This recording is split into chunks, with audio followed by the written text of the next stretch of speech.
Have you ever taken a photo that looked sharp on the camera screen only to discover it's blurry when you zoom in? Many photographers think image stabilization freezes movement, but that's one of the biggest misconceptions in photography. By the end of this video, you'll know exactly what image stabilization does, when to use it, when to turn it off, and how to get much sharper photos. What image stabilization actually does. Image stabilization reduces blur caused by tiny movements of your hands while holding the camera. Without stabilization, even slight movement during an exposure can soften your image.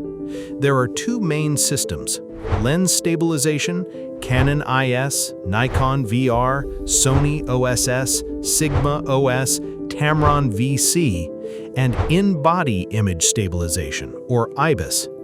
Lens systems move optical elements inside the lens. IBIS moves the camera sensor itself. Some modern cameras even combine both systems for greater effectiveness. Lens stabilization versus IBIS. Neither system is universally better. Lens stabilization performs exceptionally well with long telephoto lenses and also stabilizes the DSLR viewfinder. IBIS works with almost every lens, including older manual lenses. Many modern mirrorless cameras combine both systems, providing excellent stabilization across a wide range of focal lengths. What 5 stops of stabilization means? You've probably seen cameras advertised with 5, 6, or even 8 stops of stabilization. A simple example: with a 200mm lens, you would normally aim for around 1/200th of a second to avoid camera shake. With 5 stops of stabilization, you may be able to shoot much slower while still getting a sharp image. The exact result depends on your technique and the shooting conditions. Image stabilization increases your chances of a sharp photo. It doesn't guarantee one. What image stabilization cannot do? This is the mistake many beginners make. Image stabilization only corrects movement from the camera. It cannot freeze a moving child, wildlife, sports, or cars. If your subject is moving, you still need a fast enough shutter speed to stop that motion. Different stabilization modes. Many lenses offer different stabilization modes. Mode 1 is for general photography. Mode 2 is designed for panning by stabilizing only one direction. Some cameras also include a Mode 3 or automatic detection mode for fast-moving subjects. If you're unsure, Mode 1 is usually the safest choice.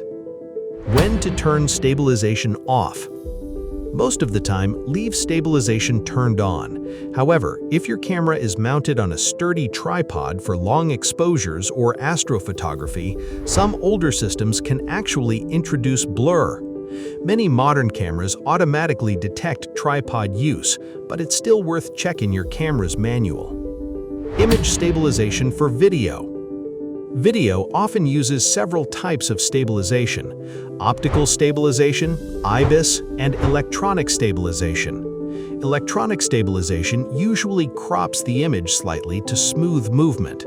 Some cameras can also produce a slight wobble effect with ultra-wide lenses when IBIS is working hard. Each system has strengths depending on how you're filming. Common mistakes. Some common errors include expecting stabilization to freeze subject movement, using shutter speeds that are still too slow, holding the camera poorly, accidentally turning stabilization off, confusing autofocus errors with camera shake. Good technique still matters. Professional tips. Professionals don't rely on stabilization alone. They improve stability by holding the camera properly, tucking their elbows in, gently pressing the shutter, and bracing against solid objects whenever possible. Image stabilization is an incredible tool, but it's only one part of capturing consistently sharp photographs. Use it correctly, combine it with good technique, and you'll see a noticeable improvement in your images. In the next video, we'll explore another essential photography skill that will help you capture even sharper photos.